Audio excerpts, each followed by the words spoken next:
ഇന്ന് ഞാനൊരു പേട്ടപ്പടത്തിനെ കുറിച്ചാണ് പറയാൻ പോകുന്നത്. ഇതിലെ നമ്മുടെ നായകന് ഒരു സൈക്കിൾ അണ്ണനെ ഗൈസ്. സൈക്കിൾ ഇങ്ങനെ ഓടിച്ചോണ്ടിരിക്കും. It's my life, it's now or never, but I ain't gonna wait forever. നമ്മുടെ സൈക്കിൾ അണ്ണന്റെ ജോലി എന്നിട്ടെന്ന് വെച്ചാൽ മൂപ്പര് ഒരു സെക്യൂരിറ്റിയാണ് ഗൈസ്. ഈ നിലവറയുടെ കാവൽക്കാരനാ. ഒരു ദിവസം നമ്മുടെ സൈക്കിൾ അണ്ണൻ ഒരു ലോട്ടറി എടുക്കും. ആ ലോട്ടറി അടിക്കും. എന്നിട്ട് 10,000 രൂപ കിട്ടും. ആ 10,000 രൂപയ്ക്ക് മൂപ്പര് ഒരു കോട്ടും സൂട്ടും വാങ്ങും. എന്നിട്ട് മൂപ്പര് രാത്രി സൂട്ട് ഇട്ടിട്ട് സൈക്കിൾ ചവിട്ടും. ഓ തേരി ജലക ഷർഫി ശ്രീവല്ലീനെ നാമടക്ക് ബർഫി. നന്നായിട്ട്. സൈക്കിൾ അണ്ണൻ പിറ്റത്തെ ദിവസം ആ സൂട്ട് ഇട്ടിട്ട് പെങ്ങളുടെ വെഡിങ് ആനിവേഴ്സറിക്ക് പോവും. പിന്നെ അവിടുന്ന് മൂപ്പര് വെള്ളമടിച്ച് പാമ്പായിട്ട് ഡാൻസ് കളിക്കും. മുന്തിരിപ്പാടം പൂത്തു നിൽക്കണ മുറ്റത്ത് കൊണ്ടുപോവാം, മുത്തുപോലെ നിന്നെ നെഞ്ചിൽ കാത്തു വച്ചോളാം. ഇതിനാട്ടോ മയിലാട്ടോ പാത്രിക പുലിയാട്ടോ പാത്രിക ഇതിനാട്ടോ ഇത് മാർഗം കളി. ഒരു മാർഗം ഇല്ലാണ്ടാവുമ്പോ ഒരു കളി കളിക്കൂലേ മാർഗം കളി. പിറ്റത്തെ ദിവസം മൂപ്പര് പണിക്ക് പോകുമ്പോ അവിടുത്തെ ഒരു കസ്റ്റമറായിട്ട് ഉടക്കും. എന്നിട്ട് മൂപ്പരുടെ ജോലി പോവും. ഇനി നമ്മൾ എന്ത് ചെയ്യുമല്ലയ്യ. പിന്നെ നമ്മുടെ സൈക്കിൾ അണ്ണൻ ചായ കടയിൽ പോയിട്ട് ചായ കുടിക്കും. എന്നിട്ട് മൂപ്പര് കുറച്ചു നേരം സൈക്കിൾ ചവിട്ടും. അത് കഴിഞ്ഞിട്ട് മൂപ്പര് വീട്ടിലേക്ക് വരും. എന്നിട്ട് അടുത്ത ദിവസം നമ്മുടെ സൈക്കിൾ അണ്ണൻ വീണ്ടും സൈക്കിൾ ചവിട്ടും. ആ പഞ്ചായത്ത് മൊത്തം ഇങ്ങനെ സൈക്കിൾ ചവിട്ടും. അത് കഴിഞ്ഞിട്ട് വീട്ടിലേക്ക് വരും, ഒരു ചായ കുടിക്കും. എവിടെയോ എന്തോ ഒരു തകരാറ് പോലെ. പിന്നെ അടുത്ത ദിവസം വീണ്ടും കുറച്ചു നേരം സൈക്കിൾ ചവിട്ടും. പിന്നെ വീട്ടിലേക്ക് വരും, ചായ കുടിക്കും, ഭക്ഷണം കഴിക്കും. അങ്ങനെ ഫസ്റ്റ് ഹാഫ് തീരും.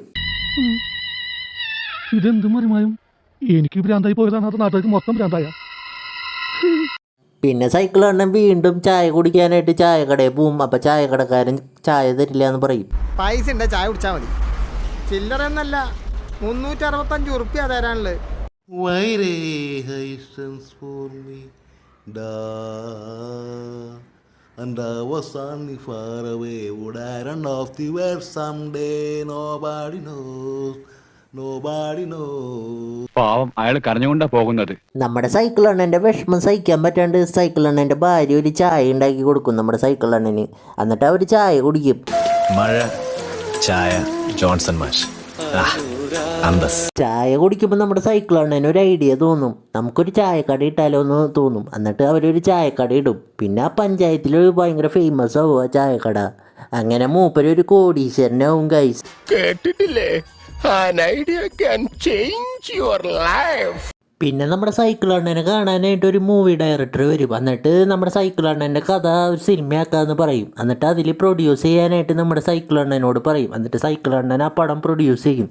എന്നിട്ട് ആ സിനിമ റിലീസാവും.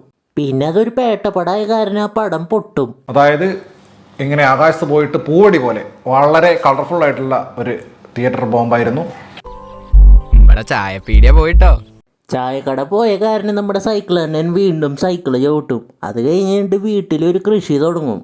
ഞാനൊരു മലയാളി എന്നും മണ്ണിൻ കൂട്ടാളി. പിന്നെ കൃഷി ചെയ്ത പച്ചക്കറിയൊക്കെ കൊണ്ടുപോയിട്ട് ആ റോഡ് സൈഡിൽ ഇട്ടിട്ട് വിൽക്കും. പിന്നെ അവിടെയുള്ള ആൾക്കാരുടെ കൂടെ ചായ കുടിക്കും. അങ്ങനെ പടം കഴിഞ്ഞു. ഇതൊരു പേട്ടപ്പടാട്ടാ. ഇതിൻ്റെ ക്ഷീണം മാറാൻ ഞാൻ എന്ത് ചെയ്യും?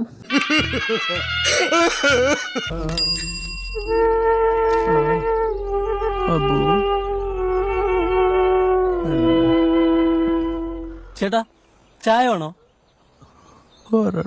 ഓ ആയിക്കോട്ടെ. അവരെ